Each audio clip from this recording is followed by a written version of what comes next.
Hello दोस्तों। और आप लोगों के सामने हमने कल पीएमडीसी मोटर के बारे में पढ़ा और उसके बारे में जाना। तो आप लोगों को अगर मेरी वीडियो अच्छी लग रही हो, जो मेरा पढ़ाने का तरीका, समझाने का तरीका, बताने का तरीका अच्छा लग रहा हो, तो लाइक और सब्सक्राइब जरूर कीजिएगा और अपने दोस्तों के साथ शेयर कीजिएगा, क्योंकि आपका मोटिवेशनल ही हमारे वीडियो को आगे बढ़ाएगा। ठीक। तो मैं पीएमडीसी के बारे में बता चुका हूँ। तो पीएमडीसी मोटर आपका लगभग खत्म हो चुका है। पीएमडीसी का कुछ सेक्शन जाने। ठीक। आज हम लोग पढ़ेंगे बीएलडीसी मोटर। बीएलडीसी इसे बोलते हैं ब्रश लेस डीसी मोटर। क्या बोलते हैं? Brush less DC motor. ये जो मैं टॉपिक पढ़ा रहा हूँ, ये बीटेक के 8वें सेम में बीएलडीसी मोटर के बारे में पूछता है। What definition of BLDC motor. अभी पीएमडीसी पढ़ाए थे, वो भी पूछता है, बीएलडीसी के बारे में पूछता है। तो बीएलडीसी के बारे में हम लोग यहाँ पढ़ेंगे कि बीएलडीसी क्या होता है, कैसे बीएलडीसी का निर्माण हुआ, कैसे बना, तो सब के बारे में जानेंगे। तो आप लोग अच्छे से पढ़िएगा, जो मैं पढ़ा रहा हूँ उसको अच्छे से समझिएगा। ठीक। तो अब हम चलते हैं बीएलडीसी। पहले तो हम जो लोग जानते हैं कन्वेंशनल डीसी मोटर, कैसे बीएलडीसी आई, तो आई कैसे। तो पहले हम उसके बारे में इसकी पहले हम लोग न्यू जानते हैं। कोई घर बनाते हैं तो पहले हम उसको क्या जानते हैं, न्यू, कि उसकी न्यू कैसे डाली जाती है। तो न्यू जाने कि उसकी न्यू पड़ी कैसे। ठीक। तो उसके बारे में लोग जानेंगे। तो पहले कन्वेंशनल डीसी मोटर के बारे में जानते हैं। Conventional DC motor. तो बात करें कन्वेंशनल डीसी मोटर की, तो इसके जो रोटर में रहता था, मान लीजिए कन्वेंशनल डीसी का रोटर है। ठीक। इस पर आर्मेचर वाइंडिंग होती थी। आर्मेचर वाइंडिंग होती थी। क्या है? Armature winding. इसके रोटर पे क्या होता था? Armature winding. ठीक। और यहाँ पोल्सू लगे होते थे, हमने बताया था, पढ़ा भी चुके हैं। यहाँ क्या लगे होते थे? पोल्सू लगे होते थे। तो इस पर फील्ड वाइंडिंग लपेटी होती थी, इस पर फील्ड वाइंडिंग लपेटी होती थी। तो इसको क्या चाहिए, देखो। और उसके बाद यहाँ मैकेनिकल कम्यूटेटर होता था। क्या? मैकेनिकल कम्यूटेटर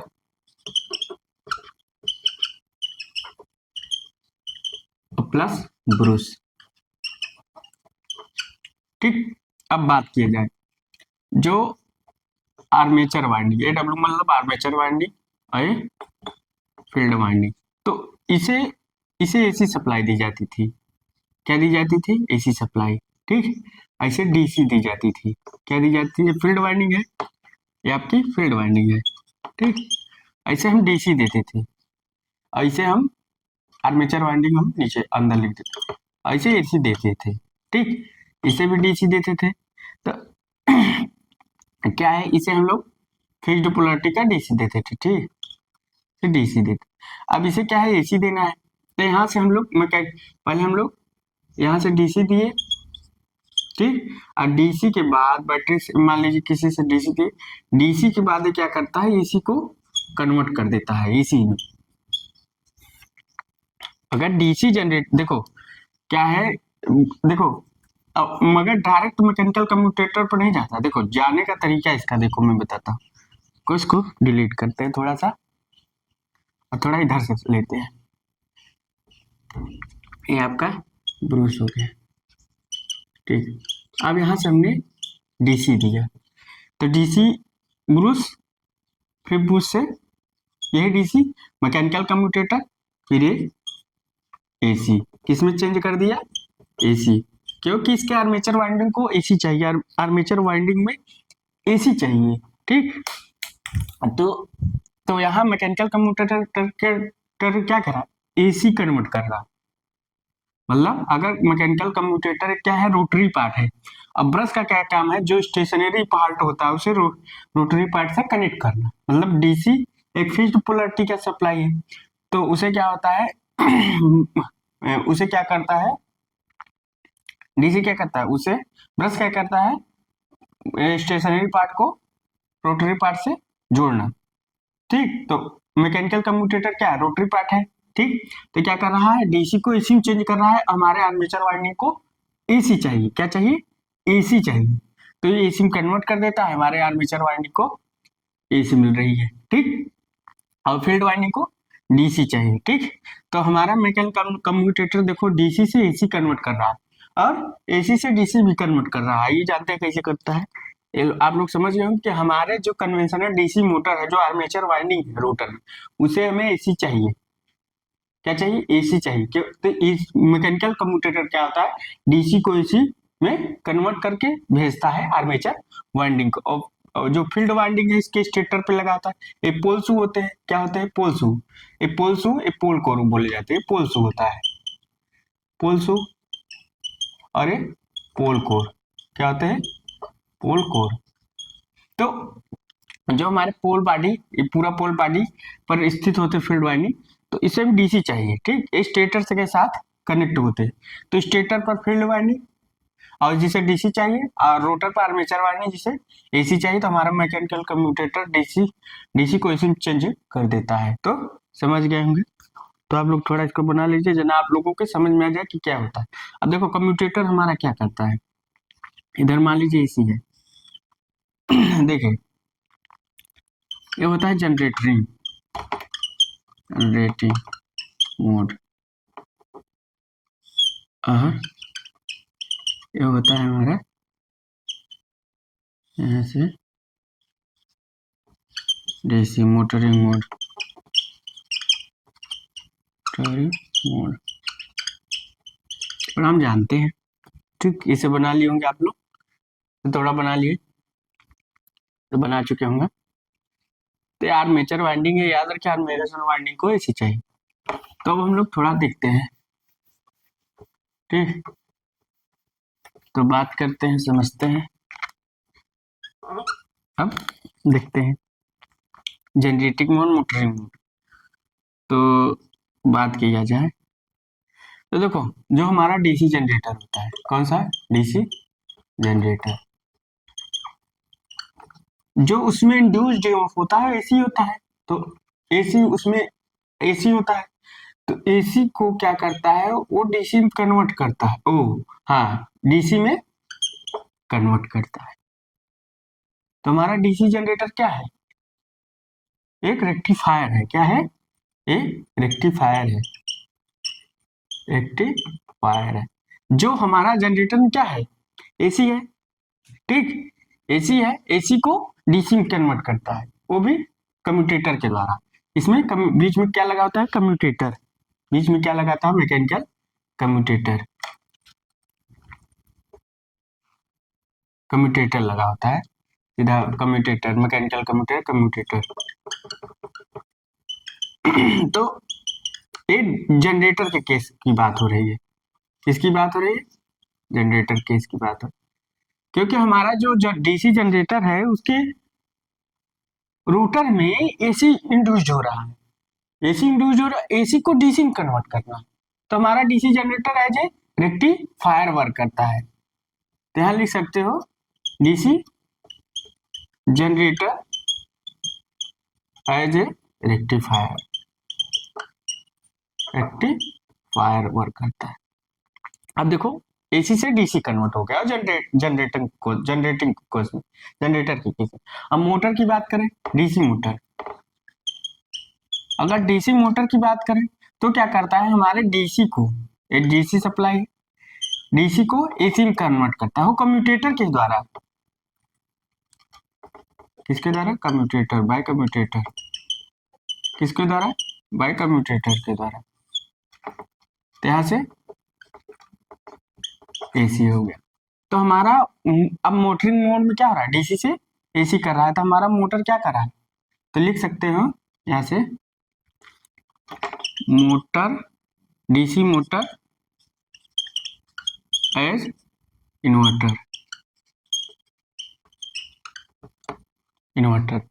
तो हमारा कम्यूटेटर क्या कर रहा है, एसी से डीसी, डीसी से एसी कन्वर्ट कर रहा है। मतलब डीसी जनरेटर के केस में देखा जाए, डीसी जनरेटर के केस में देखा जाए तो एसी उसके रोटर में एसी इंड्यूस्ड होती है, मतलब एसी ईएमएफ उत्पन्न होता है। तो एसी को क्या करता है कम्यूटेटर, डीसी में कन्वर्ट करता था। तो इसलिए DC generator as a rectifier, कहीं क्वेश्चनों में पूछ सकता है तो आप बता सकते हैं। और हमारा डीसी मोटर क्या होता है, उसमें डीसी होता है, तो डीसी को एसी में चेंज कर देता है वो भी बाई कम्यूटेटर के द्वारा। तो हमारा डीसी मोटर क्या है, एज ए इन्वर्टर की तरह काम करता है। तो हमारा कम्यूटेटर क्या करता है, कम्यूटेटर हमारा एसी से डीसी, डीसी से एसी चेंज कर सकता है। तो यहाँ लिख सकते हैं, नोट पॉइंट में यहाँ करके लिख सकते हैं कम्यूटेटर। देखो कम्यूटेटर को हम एक नाम से और जानते हैं, स्प्लिट रिंग। क्या बोलते हैं, कहीं स्प्लिट रिंग अगर पूछ लिया तो या लिख सकते हैं कम्यूटेटर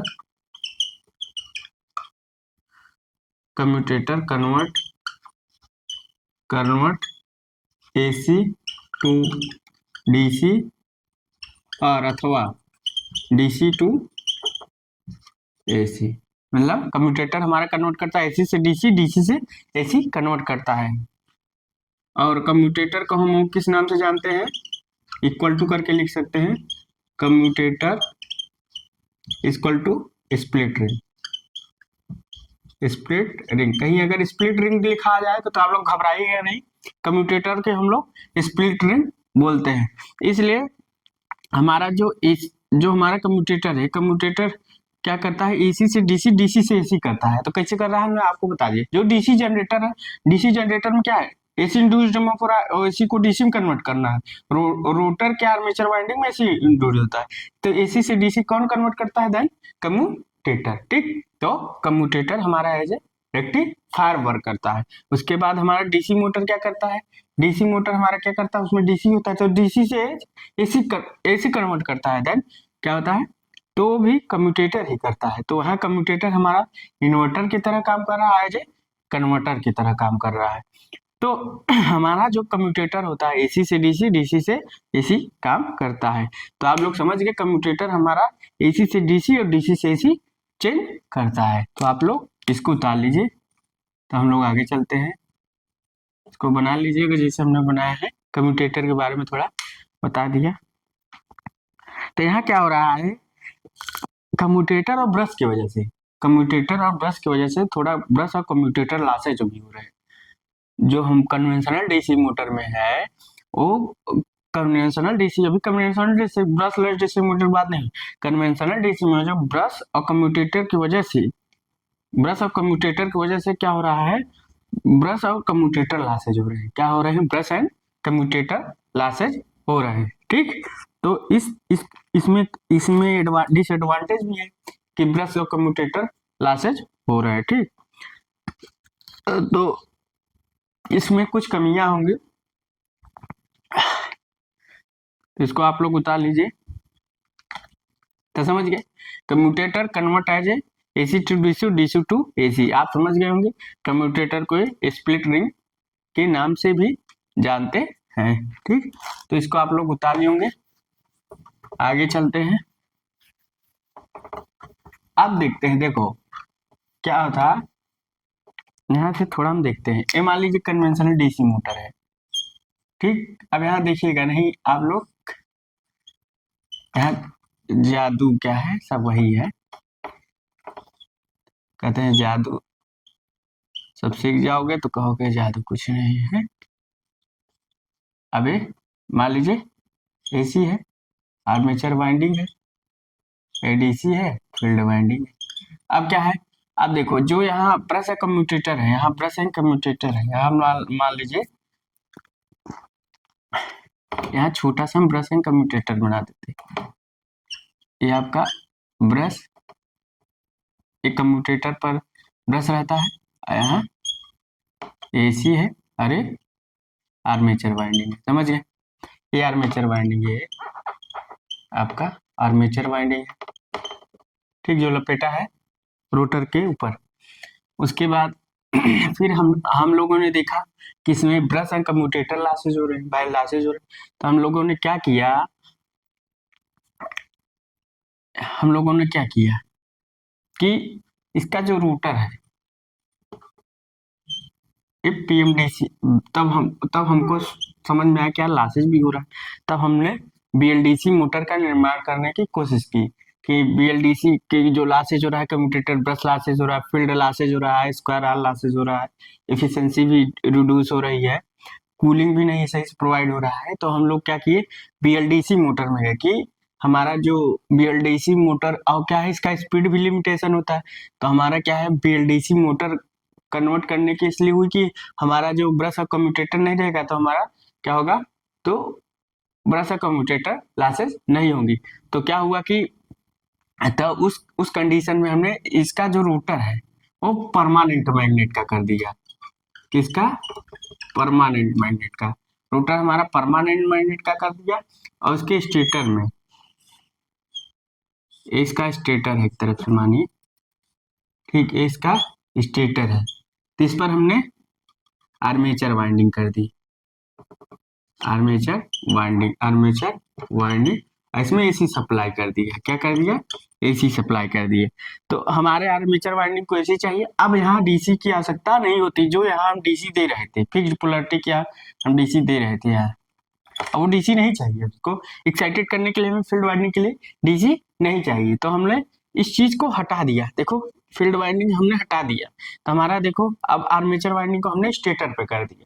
तो जो आर्मेचर वाइंडिंग यहाँ रोटर पे थी कन्वेंशनल डीसी मोटर में, कन्वेंशनल डीसी मोटर है, याद रखिएगा, नहीं भूलिएगा नहीं, कन्वेंशनल डीसी मोटर। तो कन्वेंशनल डीसी मोटर जो हमारा यहाँ क्या थी रोटर पर, वहां क्या बीएलडीसी मोटर में,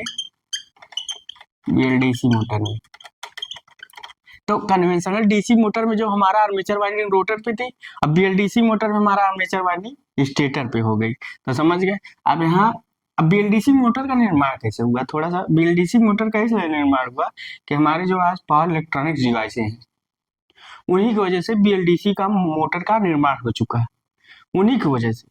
नहीं बीएलडीसी मोटर हमारी ना आती तो जब पावर इलेक्ट्रॉनिक्स का निर्माण हुआ तो हमने लगा दिया। तो हमें यहाँ क्या है, यहाँ हमें क्या है कि एसी चाहिए, ठीक, वो भी एसी चाहिए, हाई हाई एसी चाहिए, high power, high current, high voltage की। तो हाँ इलेक्ट्रॉनिक्स कम्यूटेटर की आवश्यकता पड़ी। तो इलेक्ट्रॉनिक्स कम्यूटेटर हमारा पावर इलेक्ट्रॉनिक से ही बना, ठीक। तो इलेक्ट्रॉनिक्स कम्यूटेटर भी होते हैं single phase, single pulse, single phase, two pulse, two phase, two pulse, three phase, three pulse. तो जब पावर इलेक्ट्रॉनिक्स का निर्माण हुआ तब हमने सोचा कि यार बीएलडीसी मोटर का निर्माण किया जाए, क्योंकि हम मान लीजिए सिंगल फेज सप्लाई चाहिए, थ्री फेज सप्लाई चाहिए, तो three phase three pulse, three phase six pulse. तो वहाँ इलेक्ट्रॉनिक्स कम्यूटेटर जब हमारा पावर इलेक्ट्रॉनिक्स का निर्माण हो गया तब हम लोगों ने बीएलडीसी का निर्माण संभव हो सका। तो जब पावर इलेक्ट्रॉनिक्स आ गई तब हम लोगों ने बीएलडीसी मोटर, क्योंकि इसको थ्री फेज थ्री, मान लीजिए इसके स्टेटर को थ्री फेज वाइंडिंग होगी तो हमें थ्री फेज सप्लाई चाहिएगा, तो इसी वजह से बीएलडीसी मोटर का निर्माण हो सका। अगर पावर इलेक्ट्रॉनिक्स नहीं आती तो बीएलडीसी मोटर का निर्माण ना हो पाता। तो उसके वजह से फिर हमने इलेक्ट्रॉनिक्स कम्यूटेटर लगा दिया, इलेक्ट्रॉनिक कम्यूटेटर, इलेक्ट्रॉनिक कम्यूटेटर, ठीक। तो यहाँ इलेक्ट्रॉनिक कम्यूटेटर लगा दिया। अब क्या हुआ, यहाँ से हमने डीसी दी, क्या दी, डीसी दी। अब हमारा क्या कर रहा है, यहाँ से एसी दे दिए, इसे कन्वर्ट कर दिया। तो इलेक्ट्रॉनिक कम्यूटेटर रहेगा हमारा इन्वर्टर का काम कर रहा है, तो इसके स्टेटर को हमने एसी दे दिया। और तो आर्मेचर वाइंडिंग को एसी चाहिए तो हमने एसी दे दिया। तो आप समझ गए बीएलडीसी का निर्माण क्यों हुआ, क्योंकि अगर पावर इलेक्ट्रॉनिक्स डिवाइस ना आई होती, जो जैसे हमें थ्री फेज थ्री पल्स चाहिए, टू फेज टू पल्स चाहिए, सिंगल फेज सिंगल पल्स चाहिए, तो हमारा बीएलडीसी मोटर का निर्माण न हो सकता। जब पावर इलेक्ट्रॉनिक्स डिवाइस आई, जैसे थ्री फेज थ्री पल्स वाली आई, थ्री फेज सिक्स पल्स वाली आई, जो एसी को डीसी में, डीसी को एसी में चेंज कर रही है, तब हमने इलेक्ट्रॉनिक्स कम्यूटेटर का निर्माण हुआ, तब हमने बीएलडीसी का निर्माण कर सके। तो समझ गए हैं कि इसको हम अब पिक्चर से तो यहाँ देखिए जो कन्वेंशनल डीसी मोटर में जो एसी रोटर पर था वो ही जो कन्वेंशनल डीसी मोटर में जो आर्मेचर वाइंडिंग रोटर पर था वही आर्मेचर वाइंडिंग हमने इसके स्टेटर में कर दिया। आपका स्टेटर है, स्टेटर क्या है, स्टेटर है, ठीक, ये भी स्टेटर है। तो जो कन्वेंशनल डीसी मोटर में जो रोटर पर आर्मेचर वाइंडिंग था वो हमने स्टेटर पे आर्मेचर वाइंडिंग कर दिया। क्या कर दिया, आर्मेचर वाइंडिंग स्टेटर पर कर दिया। अब रोटर से हटा, अब जो फील्ड वाइंडिंग थी इसको हमने गायब कर दिया क्योंकि परमानेंट मैग्नेट का रोटर बना है। रोटर किसका है, परमानेंट मैग्नेट का रोटर बना है, ठीक। तो किसका बना है, परमानेंट मैग्नेट का हमने रोटर बना दिया। ये परमानेंट मैग्नेट का रोटर है, परमानेंट मैग्नेट। तो परमानेंट मैग्नेट का रोटर का निर्माण कर दिया। तो इसके वजह से फील्ड वाइंडिंग हट गई। तो हमारे जो लॉसेज हो रहा था स्क्वायर आर लॉसेज इफिशिएंसी भी घट रही थी, रिड्यूस हो रहा था, और जो क्या नाम है बेटर कूलिंग भी नहीं हो पा रही थी, और स्टेटर का डायमीटर भी बढ़ जा रहा था, यहाँ साइज भी कम हो गया। तो बीएलडीसी का यहाँ परमानेंट मैग्नेट हमने रोटर में परमानेंट मैग्नेट ले लिया। तो समझ गए बीएलडीसी मोटर अगर इलेक्ट्रॉनिक डिवाइस आ गई या पावर इलेक्ट्रॉनिक्स डिवाइस आ गई जिसके वजह से हमें बीएलडीसी का निर्माण हो सका। तो जो कन्वेंशनल डीसी मोटर में जो रोटर पे आर्मेचर वाइंडिंग होती थी वो हमने स्टेटर पे कर दी, बस यही अंतर। उसके बाद जो फील्ड वाइंडिंग थी इसको हटा दिए परमानेंट मैग्नेट रोटर लाकर, तो बीएलडीसी का निर्माण हो सका। समझ गए होंगे, तो इसको हम मिटा देते हैं। अब देखो, अब एक और फिगर अगर बीएलडीसी मोटर का बनाना चाहे तो मान लीजिए ये आपका बीएलडीसी मोटर है, अगर बनाना चाहे तो समझने के लिए, ठीक। तो बीएलडीसी मोटर है, अब यहाँ इन्वर्टर है, ठीक। अब यहाँ से यहाँ मान लीजिए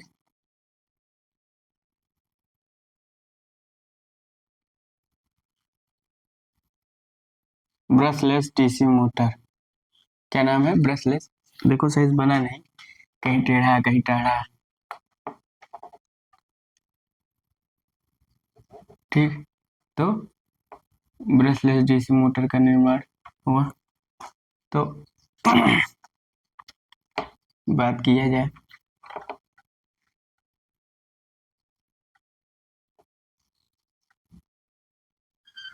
ठीक, तो अब यहाँ से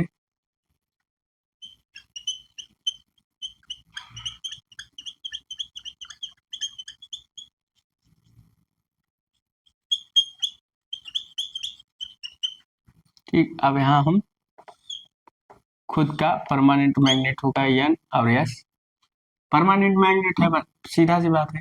ये रोटर है, एस पर आर्मेचर वाइंडिंग कर दी, यहाँ से एसी जा रहा है, यहाँ से एसी जा रहा है, और यहाँ इलेक्ट्रॉनिक कम्यूटेटर का हमने निर्माण कर दिया, डीसी दिया, ठीक, फिक्स्ड पोलैरिटी की डीसी दिया। तो यहाँ से डीसी गया, यहाँ से डीसी गया, आइए आपको कल आ गया electronic commutator, electronic commutator, commutator.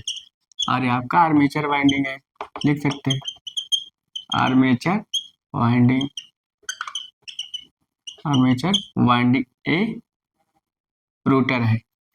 तो permanent magnet rotor PM rotor लिख सकते हैं, सीधा शॉर्ट फॉर्म पीएम रोटर। तो परमानेंट मैग्नेट रोटर क्या है, अपनी खुद की पोलैरिटी जनरेट कर लेता है परमानेंट मैग्नेट रोटर।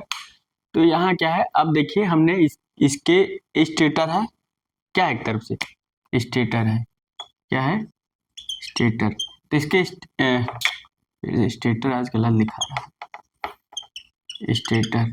तो इसके स्टेटर पर हमने आर्मेचर वाइंडिंग कर दिया, ठीक। इलेक्ट्रॉनिक कम्यूटेटर लगाकर हमने क्या कर लिया, डीसी से एसी कन्वर्ट कर लिया, ठीक।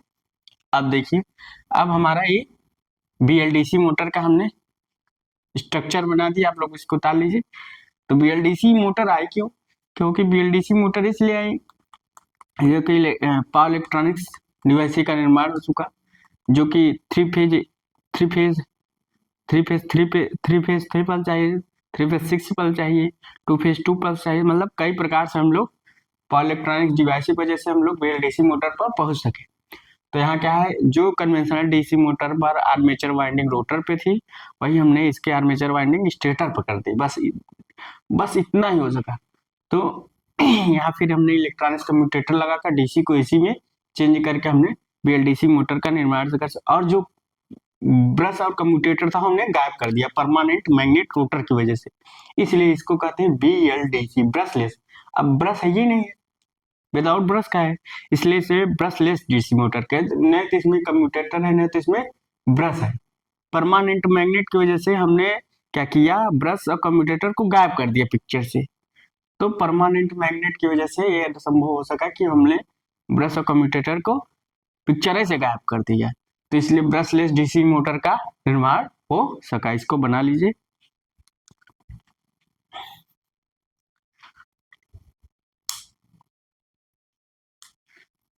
आप लोग समझ रहे होंगे कि बीएलडीसी मोटर आज समाप्त हो जाएगा। उसके बाद हम लोग चलेंगे स्टेपर मोटर, आप लोग पढ़े होंगे, तो स्टेपर मोटर इसके बाद चलेगा। अच्छा टॉपिक चल रहा है। तो स्टेपर मोटर,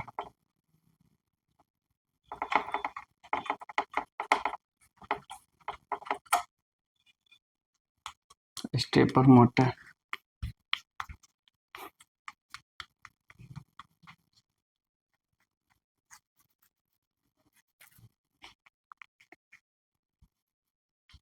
तो परमानेंट मैग्नेट रोटर की वजह से हमारा बीएलडीसी मोटर का निर्माण हो चुका, क्योंकि ब्रश को हटाना है भाई, ब्रशलेस नाम है ये, तो हमने परमानेंट मैग्नेट से ब्रश को हटा दिया। ठीक, अब इसको हम डिलीट करते हैं, इधर उतार लियोगे।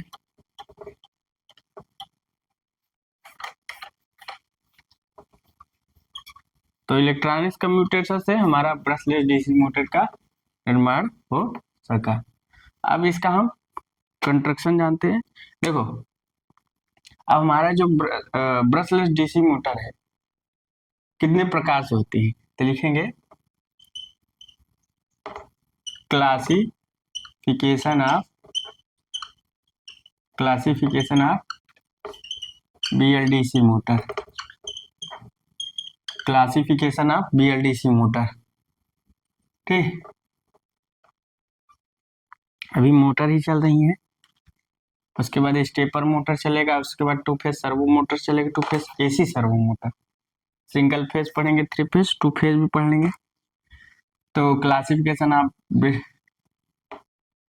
लिखेंगे based on rotor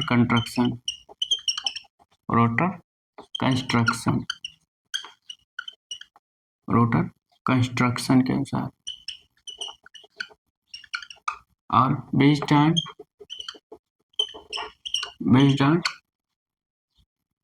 length of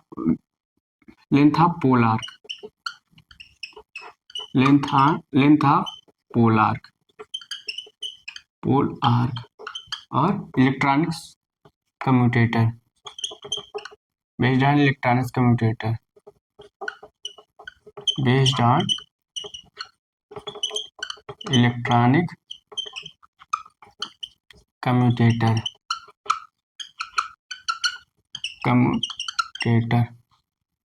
तो बात किया जाए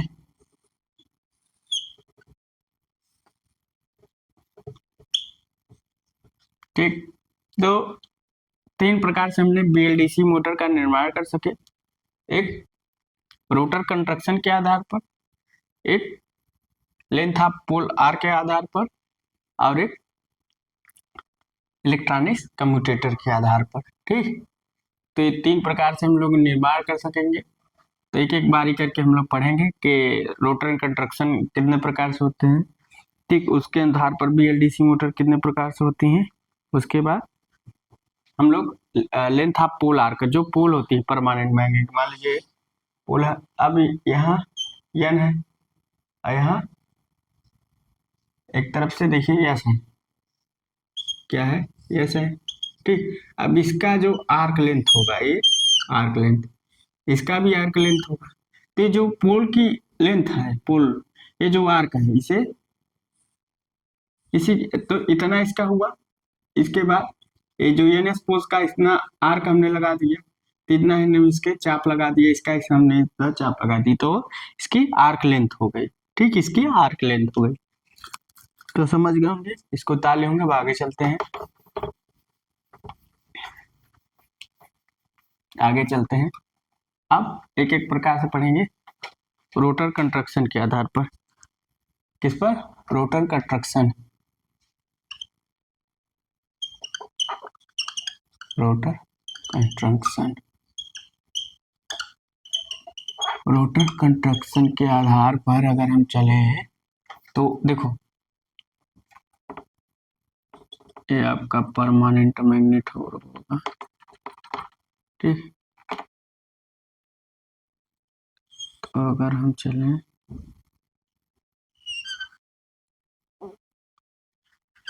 परमानेंट मैग्नेट, और हम चले तो और थोड़ा सा बड़ा बना रहे,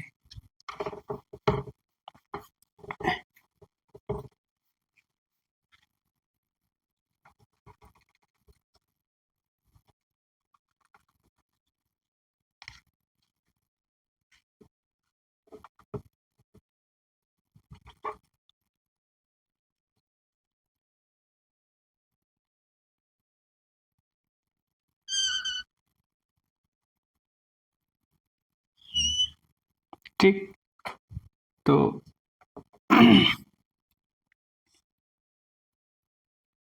एक एक यहाँ बनेगा, एक यहाँ बनेगा, दो यहाँ बनेगा, तीन क्या बनेगा, चार, एन एन, यस यस, यह कर सकते हो, कोई दिक्कत नहीं।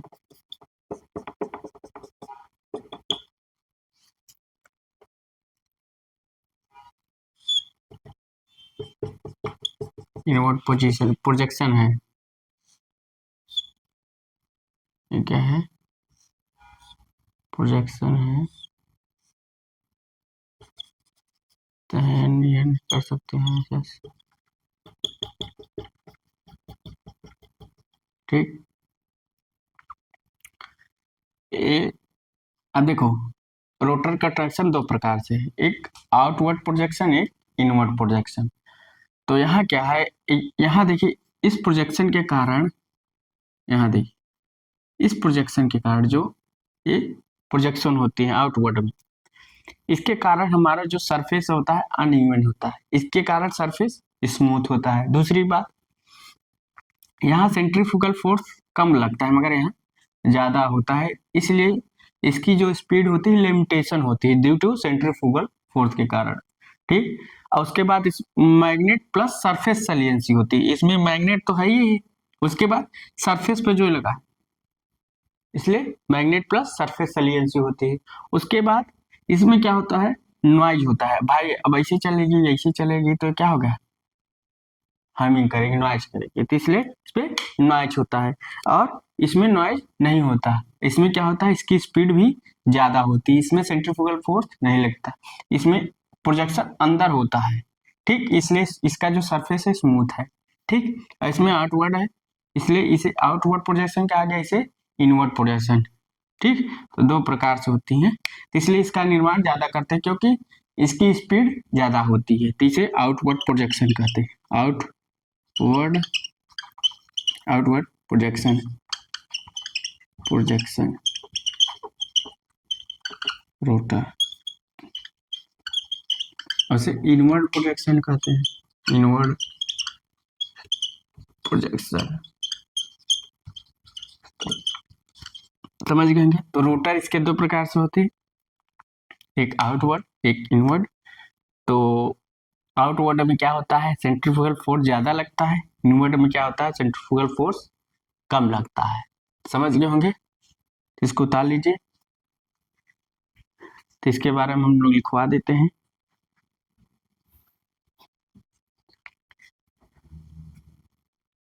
तो समझ गए होंगे कि क्यों आवश्यकता पड़ती है। तो हम लोग इसका बीएलडीसी मोटर का जो रोटर है 2 प्रकार से होता है, एक इनवर्ट प्रोजेक्शन, एक आउटवर्ड प्रोजेक्शन, दोनों के बारे में दिखाते हैं।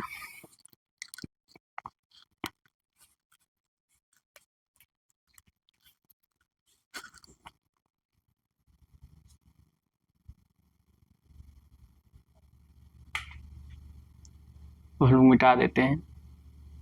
अब ये जो रोटर होती है, आप देखे होंगे हाइड्रो पावर प्लांट में, टर्बो अल्टरनेटरों में, हाइड्रो पावर प्लांट में जो सैलिएंट पोल टाइप, इसकी जो कंस्ट्रक्शन है सैलिएंट पोल टाइप है ना, तो इसलिए इसका स्पीड लिमिटेशन होता है, क्योंकि जो प्रोजेक्शन लगा है centrifugal force, due to centrifugal force कारण इसका स्पीड लिमिटेशन होता है, इसलिए इसकी स्पीड 1000 1500 ऐसे आरपीएम 700-800 आरपीएम तक इसको यूज करते हैं। इसलिए हाइड्रो पावर प्लांट में क्या नाम है, प्रोजेक्शन टाइप सैलिएंट पोल टाइप, इसे सैलिएंट पोल टाइप रोटर भी बोल सकते हैं। तब हम लोग दोनों के बारे में दिखाएंगे एक एक करके। तो इसमें लिखेंगे inward position rotor, inward projection, inward projection, और दूसरा आउटवर्ड प्रोजेक्शन, आउटवर्ड प्रोजेक्शन। तो बात करें, यहाँ इसे कर देते हैं। पहली बात क्या, अनइवन सरफेस, अनइवन सरफेस। दूसरा स्मूथ सरफेस, स्मूथ सरफेस। अब इसमें क्या है, जो इन्वर्ट में देखो, इन्वर्ट गलत लिखा दिया, इधर उल्टा हो जाएगा। तो इनवर्ड प्रोजेक्शन में क्या है, जो सरफेस है स्मूथ है, ठीक अंदर है, तो लिखेंगे स्मूथ सरफेस, वहां गलत लिखा दी, स्मूथ सरफेस। तो क्या हो गया, स्मूथ सरफेस। अनइवन सरफेस, जो सरफेस का है अनइवन है भाई, अनइवन सरफेस, अनइवन सरफेस, ठीक। उसके बाद देखा जाए मैग्नेट प्लस सरफेस सलिएंसी, इसमें आउटवर्ड प्रोजेक्शन में, क्योंकि आउटवर्ड प्रोजेक्शन क्या है, मैग्नेट प्लस सरफेस सलिएंसी है, सरफेस की भी सलिएंसी। तो यहाँ लिखेंगे मैग्नेट प्लस सरफेस सलिएंसी, सरफेस सलिएंसी, सलिएंसी, ठीक। इसमें सिर्फ मैग्नेट सलिएंसी है, मैग्नेट सलिएंसी।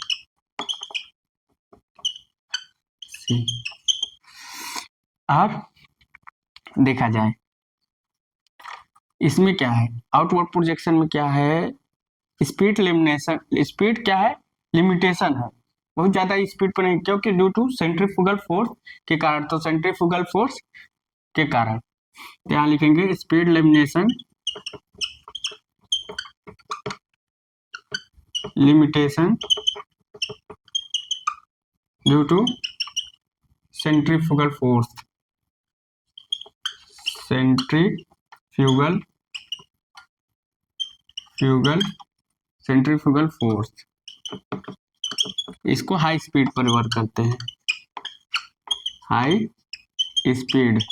और इसमें क्या है, इसमें आउटवर्ड वाले में क्या है, नॉइज आता है भाई, अनइवन सरफेस है तो नॉइज तो आएगा, नॉइज ऑपरेशन लिखेंगे, नॉइज ऑपरेशन, नॉइज ऑपरेशन, ठीक। इसको बोलते हैं noise less operation, noise less operation. तो समझ गए होंगे नॉइज लेस ऑपरेशन, इसको डाल लीजिए आप लोग। तो समझ गए होंगे इनवर्ड प्रोजेक्शन और आउटवर्ड प्रोजेक्शन जो रोटर है, और दो हमने सब लिखा दिया। कि आउटवर्ड प्रोजेक्शन में स्पीड लिमिनेशन है ड्यू टू सेंट्रीफ्यूगल फोर्स के कारण, मैग्नेट पर सरफेस सैलियंसी है, अनइवन सरफेस है, और नॉइज ऑपरेशन, इसमें नॉइजलेस ऑपरेशन इसमें कोई न, इसलिए इनवर्ड प्रोजेक्शन का रोटर हम लोग ज़्यादा यूज करते हैं BLDC मोटर में। बता लीजिए।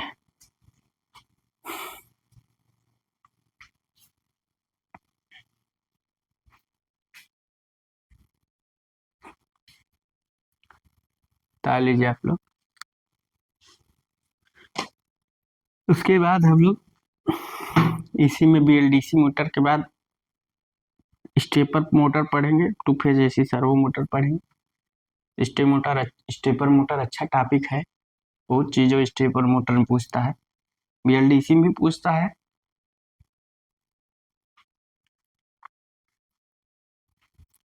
तो इसका आप लोग उतार लिए होंगे, आप लोग पुश कर लीजिएगा, पुश करके उतार लीजिएगा।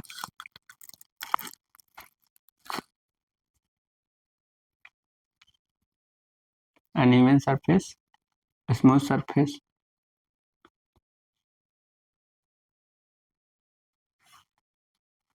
High speed.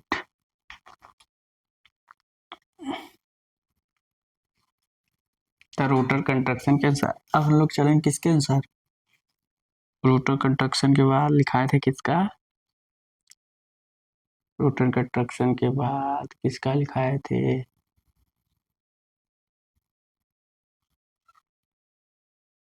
ध्यान से उतर गया क्या,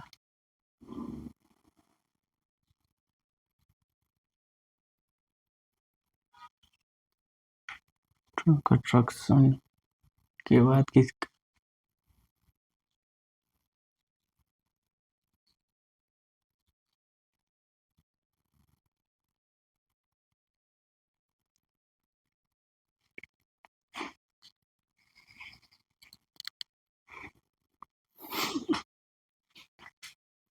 इसको उतार लीजिए आप लोग। तब रोटर कंस्ट्रक्शन के अनुसार हम लोग पढ़ लिए। अब दूसरा इलेक्ट्रॉनिक कम्यूटेटर के आधार पर है, और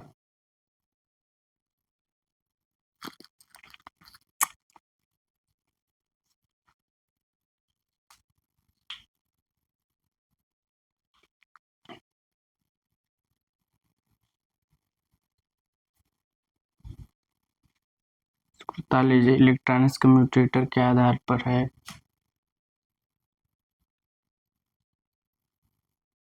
अब थोड़ा इलेक्ट्रॉनिक्स कम्यूटेटर बता दें।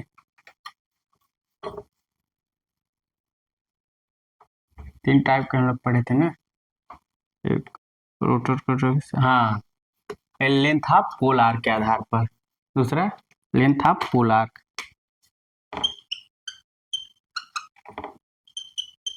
लेंथ ऑफ पोल आर्क के आधार पर, पोल आर्क के आधार पर length of pole arc.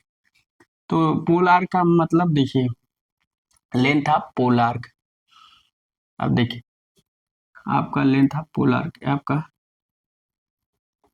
Rotor है,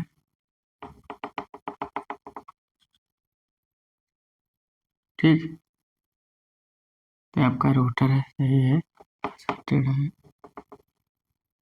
length of pole arc,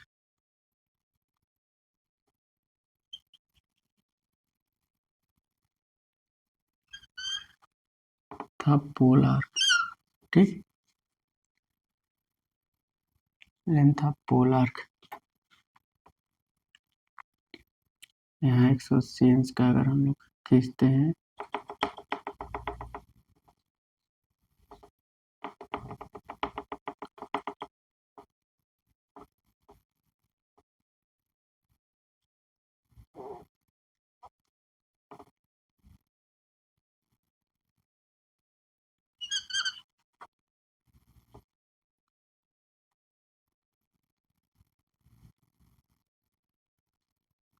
length of pole arc, ये जो लेंथ है 180 इंच है, इसमें जो आर्क की लेंथ है ये आपका, ये जो ये मान लीजिए एन है, और ये एस है, ठीक। तो ये यहाँ से अब इस पर हम लोग थोड़ा सा आर्मेचर वाइंडिंग कर देंगे। ये रोटर है, ये स्टेटर है, तो इस पे हमने आर्मेचर वाइंडिंग कर दी। चाहे जैसे कर सकते हैं आर्मेचर वाइंडिंग। अंदर हो जाएगा, इसलिए बाहर कर दे रहे हैं। ये आर्मेचर वाइंडिंग कर रहा है।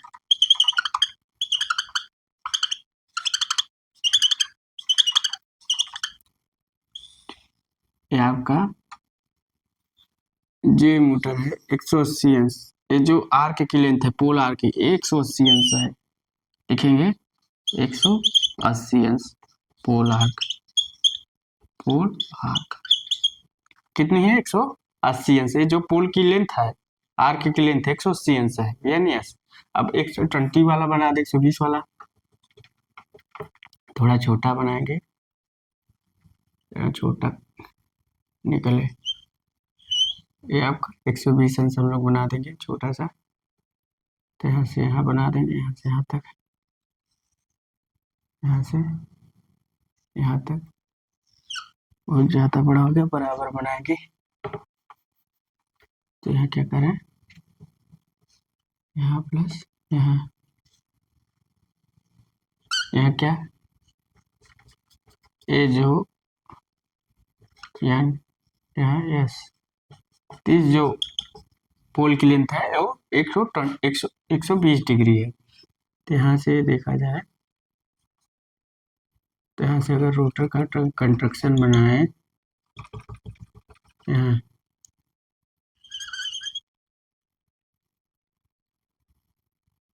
रोटर का कंस्ट्रक्शन बनाए,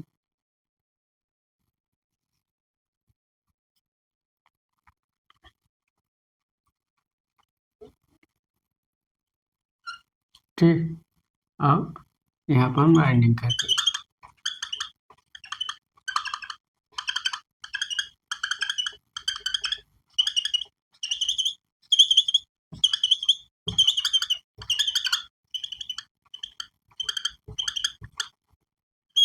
तो यहाँ से क्या कर दिए,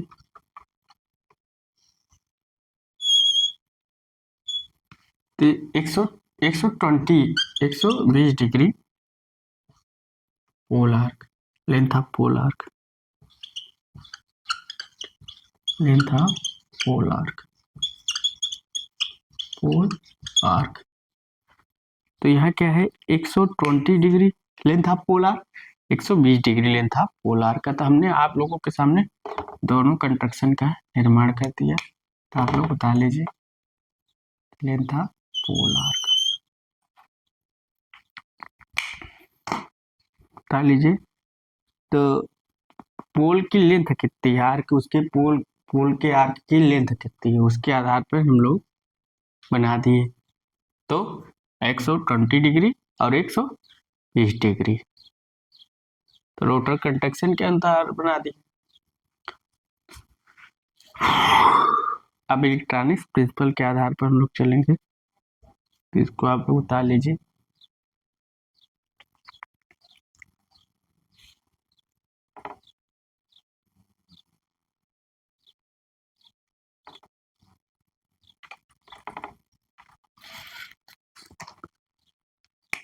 डीसी मोटर के बाद आप लोग का थोड़ा मोटर जो बचा है, सारा मोटर समाप्त करना है। Single phase, 3 phase, 2 phase, stepper motor, 2 phase, ऐसे सर्वो मोटर सब हम लोग को पढ़ डालना है।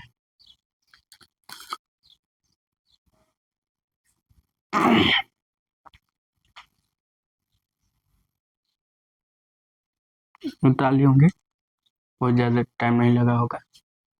हम लोग इसको डिलीट कर देते हैं। ये आपकी स्टेटर है, यहाँ आप लिख सकते हैं स्टेटर है, स्टेटर है। ये आर्मेचर वाइंडिंग लिख सकते हैं, आर्मेचर वाइंडिंग, ठीक। एक पोल, लेंथ ऑफ पोल आर्क लिख सकते हैं, लेंथ ऑफ पोल आर्क। ठीक, तो क्या लिख सकते हैं, लेंथ ऑफ पोल आर्क बता लीजिए। तो बीएलडीसी मोटर आज ब्रशलेस डीसी मोटर है। तो आर्मेचर वाइंडिंग स्टेटर होगा, लेंथ ऑफ पोल पिटा देते हैं और लोगों ने उतार लिया होगा। अब आगे चलते हैं। अब इलेक्ट्रॉनिक्स कम्यूटेटर के आधार पर कितने प्रकार से होते हैं लोग जानेंगे। Electronics commutator,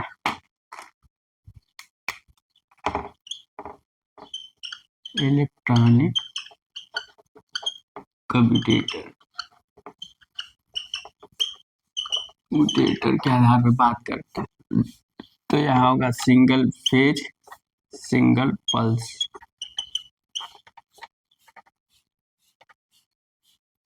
single phase, two pulse और two phase, two pulse, three phase, three pulse, three phase, six pulse और मल्टी फेज, मल्टी फेज। ठीक, तो इतने प्रकार से हमारे इलेक्ट्रॉनिक्स कम्यूटेटर होंगे। ठीक, तो सिंगल फेज सिंगल पल्स, देखो सिंगल फेज सिंगल पल्स का मतलब क्या होता है। मान लीजिए सिंगल फेज, ये आपका स्टेटर है भाई, इसके स्टेटर पे तो वाइंडिंग करेंगे, रोटर पे तो करेंगे, रोटर परमानेंट मैग्नेट। तो क्या है, रोटर पर हमने सिंगल फेज की वाइंडिंग कर दी, सिंगल फेज की वाइंडिंग कर दी। अब पल्स का मतलब क्या है, देखो मैं बताता हूँ। तो ये मान लीजिए, समझिए इसे, ये क्या है, ये वाइंडिंग है रोटर की, स्टेटर की। अब पल्स का मतलब क्या है, देखिए स्विच है आना, ये पल्स है, देखिए ये पल्स का मतलब ये पल्स विथ मॉड्यूलेशन, यहाँ PWM पल्स विथ मॉड्यूलेशन का यूज हम लोग करते हैं। तो ऑफ है, ये ऑन है, ये ऑफ है, तो ऑन है। तो यहाँ से यहाँ तक का जो क्या कहलाता है, एक पल्स कहलाता है, वन पल्स। तो एक बार हमने ऑन ऑफ का एक, अब ये विड्थ कहलाती, पल्स की विड्थ ये कहलाती, ये विड्थ है, क्या है, विड्थ, चौड़ाई, विड्थ चौड़ाई, पल्स की चौड़ाई।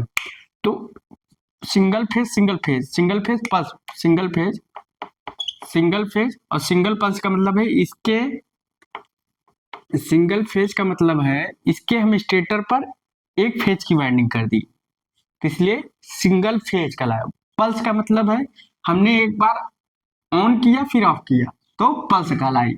तो यहाँ से यहाँ तक एक पल्स हुई, यहाँ से यहाँ तक एक पल्स हुई, ये पल्स की चौड़ाई है। तो सिंगल फेज सिंगल पल्स का मतलब है कि हमने इसके स्टेटर पर सिंगल फेज वाइंडिंग की है, और पल्स का मतलब है हमने इसको एक बार ऑन किया फिर एक बार ऑफ किया है। ठीक, तो ये सिंगल फेज सिंगल पल्स का मतलब समझ गए होंगे। तो ये आप लोग उतार लीजिए, तो हम लिखा देते थे सिंगल फेज का मतलब, सिंगल फेज का मतलब होता है हमने इस बार एक बार ऑन किया है फिर एक बार ऑफ किया है, तो पल्स हो गया। तो सिंगल फेज का मतलब है इसके स्टेटर में हमने सिंगल फेज वाइंडिंग कर दी, और पल्स का मतलब है इसको एक बार हमने ऑन किया है एक बार ऑफ किया है, तो समझ गए होंगे। तो इसको उतार लीजिए। तो हम लोग ऐसे टू फेज टू पल्स हो गई, इसे थ्री फेज थ्री पल्स हो गई, इसे सिक्स फेज सिक्स पल्स होगी, तो स्विच है। ठीक, इसको बोलते हैं स्विच। अब हमने यहाँ से डीसी सप्लाई दे दी, ठीक, समझ गए। तो सिंगल फेज सिंगल पल्स, इसलिए हमने इसके रोटर को स्टेटर को भी बना दिया, यहाँ रोटर बना सकते हैं एनएस पोल्स वाला। ठीक, तो सिंगल फेज सिंगल पोल्स, इसको, इसका मतलब क्या है, सिंगल फेज का मतलब क्या है, ले सकते हैं in stator single phase winding, in stator stator single phase winding, winding. और सिंगल पल्स का मतलब है, सिंगल पल्स का मतलब क्या है, एक बार on and off, on and off, तो ये आपकी सिंगल पल्स में हो गई। ऑन एंड ऑफ, एक बार स्विच को हमने ऑन किया और एंड ऑफ, या स्विच ऑन एंड ऑफ लिख सकते हैं। When switch on and of, हमने स्विच को जब ऑन और ऑफ किया तो सिंगल पल्स कहलाए। समझ गए। अब सिंगल फेज टू पल्स कैसे कहलाएगी, तो सिंगल फेज वाइंडिंग होगी। टू पल्स का मतलब है, देखो दो पल्स हमने यहां से दिया, एक पल्स तो हमने दिया ही था, तो यहां से हमने एक यहां से दिए, एक ये दूसरा स्विच हो गया तो टू पल्स हो गया। तो सिंगल फेज टू पल्स, अभी सिंगल फेज सिंगल पल्स था, अब सिंगल फेज टू पल्स आएगा। इसको हम मिटा देते हैं, आप लोग बता दें, तभी आपका ये चीज हो गया, सिंगल फेज टू पल्स हो गया। ठीक, तो सिंगल फेज का मतलब है हमने इसके स्टेटर पर सिंगल फेज वाइंडिंग कर दी, और सिंगल पल्स का मतलब है हमने इसके जो एक बार स्विच को ऑन किया और ऑफ किया तो सिंगल पल्स हो गई। तो इधर लिख लेंगे। अब टू फेज टू पल्स, अब आए इसको उतार लीजिएगा। ठीक, अब टू फेज टू पल्स की बारी है, किसकी, टू फेज टू पल्स। तो टू फेज का मतलब है एक फेज वाइंडिंग हम यहाँ से अलग कर दी, एक फेज वाइंडिंग यहाँ से अलग कर दी, तो एक फेज यहाँ, तो यहाँ ए बी नाम रख लेंगे, ए और बी फेज की वाइंडिंग होगी। तब यहाँ टू फेज करेंगे, अब यहाँ टू फेज टू पल्स एक एक करके पढ़ते जाएंगे। तो टू फेज का मतलब क्या है, टू फेज टू पल्स, तो यहाँ हमने एक फेज की वाइंडिंग की है, ठीक, दूसरे फेज की वाइंडिंग के है, अब दो स्विच लगे। तो पल्स का मतलब है कितने स्विच लगेंगे, पल्स का जो वो होगा वो किस स्विच बताता है। यहाँ हमने स्विच लगा दी, एक स्विच वन, दो स्विच, तो समझ गए, दो स्विच। पल्स का मतलब है दो बार स्विच को हमने ऑन ऑफ किया, तो यहाँ डीसी, तो single to phase two pulse, समझ गए होंगे। अब टू फेज दे दिया और टू पल्स स्विच, दो बार स्विच का प्रयोग होगा। पल्स का मतलब है कितने स्विच लगेंगे। ठीक, उसके बाद बस वैसे बनाते जाए। उसके बाद आया थ्री फेज थ्री पल्स, उसको उतार लीजिए। तो टू फेज टू पल्स का मतलब उसी में कर दीजिए, ठीक, बन गया होगा। अब अगला हम लोग चलते हैं थ्री फेज थ्री पल्स, तो इसमें थ्री फेज वाइंडिंग कर देते हैं। अब इसका नाम मान लीजिए ए है, बी, टू फेज हो गया, समझ रहे होंगे। तो टू फेज वाइंडिंग, ठीक, ए और बी। अब हम लोग थ्री फेज करते हैं, तो इस वाइंडिंग को हम लोग थ्री फेज कर देते हैं। क्या कर देते हैं, थ्री फेज कर देते हैं। एक, ठीक, ए,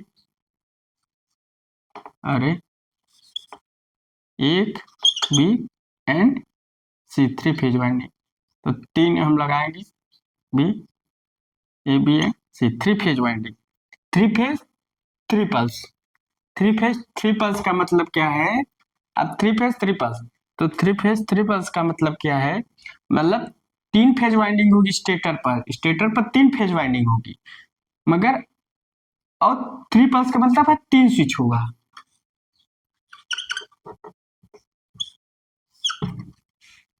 तीन स्विच होगा, समझ गए होंगे, ए बी एंड सी। तो इसका मतलब समझ गए होंगे, थ्री फेज थ्री पल्स का मतलब होगा इसके स्टेटर में थ्री फेज वाइंडिंग होगी और सिक्स पल्स होगा, समझ गए होंगे, तो सिक्स पल्स होगा।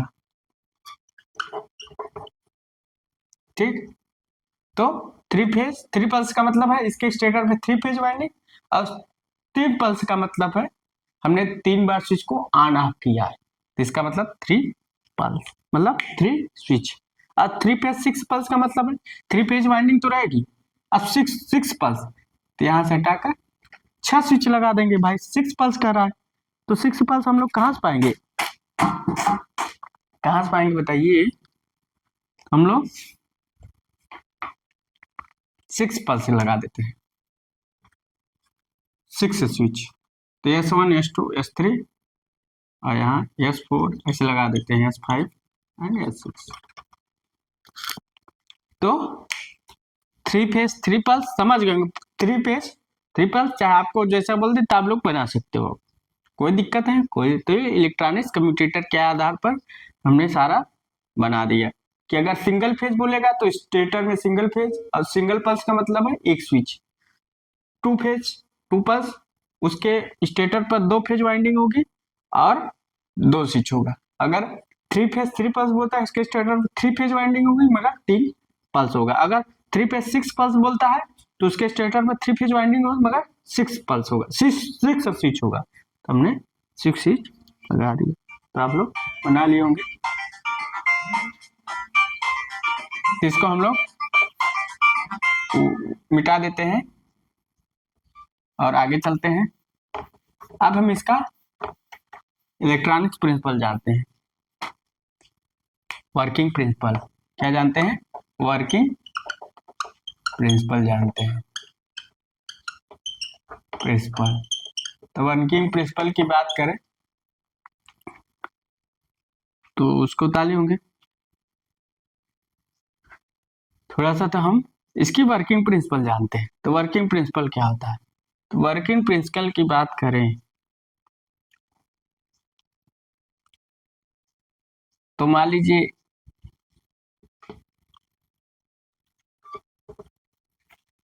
वर्किंग प्रिंसिपल की बात करें, देखिए वर्किंग प्रिंसिपल की बात करें, मान लीजिए देखिए सिंपल सा जानिए। तो वर्किंग प्रिंसिपल के बाद हम बात करें, इसका स्टेटर है, ठीक, इसका रोटर है एन और एस। अब बात करें तो जब हम इसको थ्री फेज सप्लाई, मान लीजिए इसमें हमने थ्री फेज वाइंडिंग कर दी,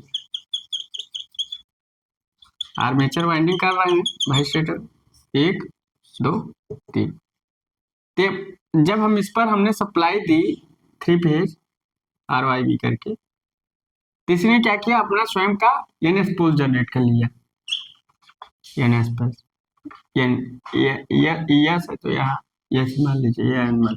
इसने क्या किया, अपना स्वयं का मैग्नेट, स्वयं का पोल से जनरेट कर लिया, यानी three phase winding, three phase rotating magnetic field RMF generate किया। क्या किया? आरएमएफ, इसे बोलते हैं रोटेटिंग मैग्नेटिक फील्ड। तो रोटेटिंग मैग्नेटिक फील्ड स्टेटर ने अपना जनरेट किया। जब रोटेटिंग मैग्नेटिक फील्ड जनरेट किया तो वह अपना पोल से जनरेट कर लिया। तो जब पोल से जनरेट कर लिया, तो जब पोल जनरेट किया तो क्या हुआ, अब क्या है, ये जो इसका रोटर है इसके स्टेटर के पोल्स को अट्रैक्ट करना चाहेगा।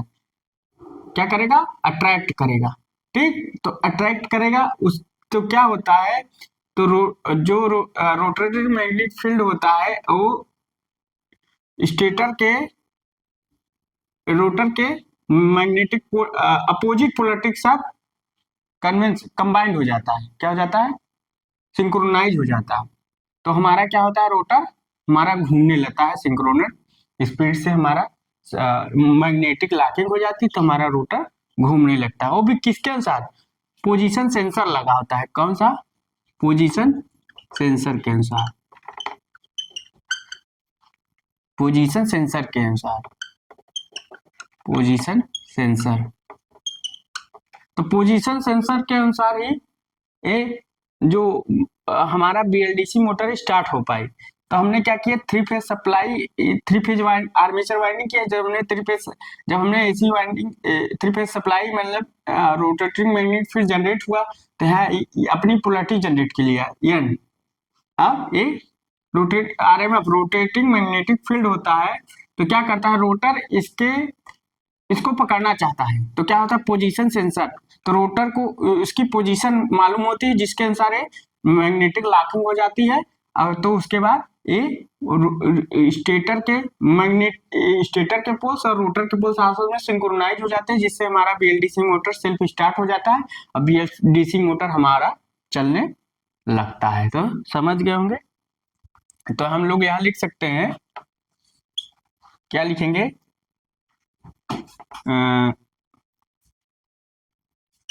जनरेटिंग मैग्नेटिक फील्ड,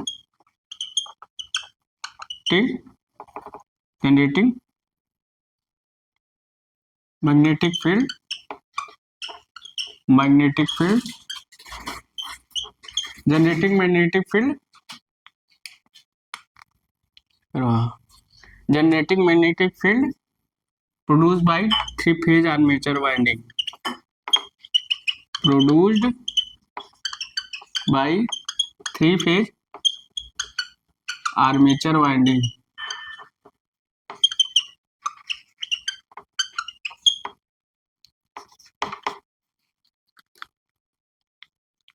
उसके बाद तो उसके बाद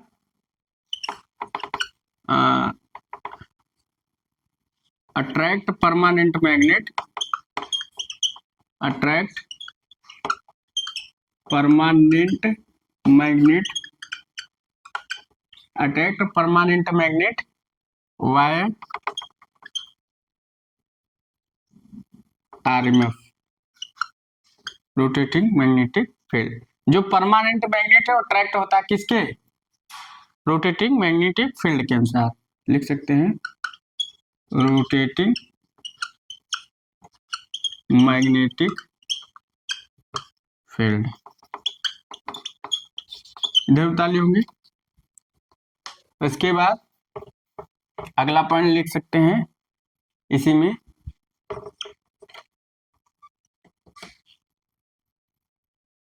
RMF have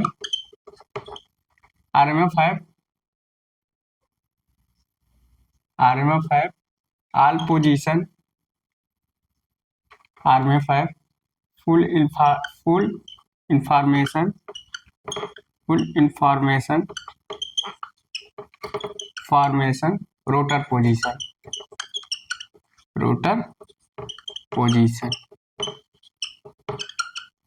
तो RMF को क्या होती है, पूरी इंफॉर्मेशन होती है कि रोटर पोजीशन, रोटर का पोजीशन क्या है, किस पर स्थित है, तो उसके साथ मैग्नेटिक लॉकिंग हो जाती है।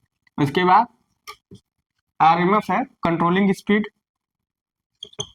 RMF controlling speed, controlling speed. और अगला magnetic locking, magnetic locking, then self start, then self start। तो हमारा वर्किंग प्रिंसिपल यही होता है BLDC मोटर का। तो BLDC मोटर में हम जब इसको इसी सप्लाई देते हैं तो इसका जो रोटर होता है armature winding, three phase armature winding, या जो armature winding three phase armature winding क्या करता है, प्रोड्यूस RMF जनरेट करता है, रोटेटिंग मैग्नेटिक फील्ड होता है। जो रोटेटिंग मैग्नेटिक फील्ड होता है उसको रोटर के पोजीशन की कंडीशन पता होती है कि रोटर किस कंडीशन में है, जिससे क्या होता है जो हमारा उसकी पोलरिटी है, अपोजिट पोलरिटी, वो आपस में अट्रैक्ट हो जाती है, मैग्नेटिक लॉकिंग हो जाती है, जिसके कारण हमारा मोटर सेल्फ स्टार्ट होने लगता है। RMF की स्पीड हम लोग कंट्रोल कर सकते हैं। तो हमारा BLDC मोटर वर्किंग प्रिंसिपल कैसे चलता है, कैसे काम करता है, तो सारा हमने समझा दिया। BLDC मोटर अब लगभग समाप्त हो चुका है। तो BLDC मोटर में हमने सब चीज पढ़ा कि जो पोजीशन सेंसर है, जो BLDC मोटर हमारा जो स्टार्ट हो पाए किसके कारण, वो पोजीशन सेंसर के कारण। तो जिस पोजीशन सेंसर का मतलब है जो RMF की स्पीड है, RMF की स्पीड और रोटर की स्पीड किस दिशा में हमारा कहाँ है रोटर स्पीड है, जिसके कारण जो उसकी पोलरिटी होती है, स्टेटर की पोलरिटी, रोटर की polarity, opposite polarity, same polarity नहीं, अपोजिट पोलरिटी आपस में क्या होता है, मैग्नेटिक लॉकिंग हो जाती है, जिसके कारण हमारा क्या होता है मोटर सेल्फ स्टार्ट हो जाता है, मोटर घूमने लगता है। तो हम इसमें एक पॉइंट और लिख सकते हैं, यहाँ इसको लिख लिए होंगे यहाँ तक, यहाँ हम लिखेंगे अपोजिट पोलरिटी, लिखेंगे magnetic locking,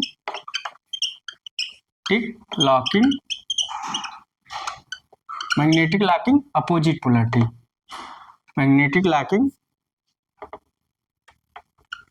stator stator opposite stator poles, stator pole opposite rotor pole, pole. तो मैग्नेटिक लॉकिंग किसके किसके बीच से? एक स्टेटर के और रोटर का अपोजिट पोल होता है जो आपस में लॉकिंग हो जाती है, समझ गए? तो वहाँ क्या है, कूलाम का नियम लग जाता है कि देन अगर सेम कूलाम का विद्युत नियम, कूलाम का इलेक्ट्रिक नियम, तो यहाँ कूलाम का मैग्नेटिक नियम लागू होता है कि जब सेम अपोजिट पोलरिटी होती है, जब अपोजिट पोलरिटी होती है तो वहाँ क्या होता है, अट्रैक्ट अनुभव करती है, ठीक। तो वहाँ क्या होता है, मैग्नेटिक लॉकिंग हो जाती है। क्या होती है, मैग्नेटिक लॉकिंग हो जाती है।